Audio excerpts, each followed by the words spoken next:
What up mga idolo? Let's talk about marine engineering.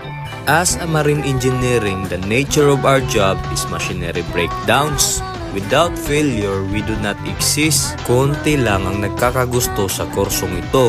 Napabalita pa nga to dati dahil sa kakulangan. Karamihan nga sa mga kaklase ko noon, marine engineering lang ang pinili nila dahil mas mabilis ang sakayan kumpara sa taga-deck. Siguro, konti lang ang interesado sa kursong ito dahil sa init at ingay doon sa silid ng makina. Marumi na trabaho at nakakaawa pa nga tingnan. Pero iba ang excitement sa proseso ng pagkukumpuni ng mga siraing makinarya. Walang nakakatawa sa trabaho namin, pero ibang kasiyahan ang makamit sa bawat tagumpay ng pag-aayos. Masarap sa pakiramdam ang pagtuklas ng mga bagong kaalaman. Gustuhin mo man o hindi, matututo kang mahalin ng totoo ang trabahong ito. Para naman sa mga makinista, itaas nyo ang bandera nating mga marine engineering. Cheers sa tinagumpay ng mga bakbakan at baklasang dumagdag ng panibagong kaalaman. Smooth sailing mga katribo!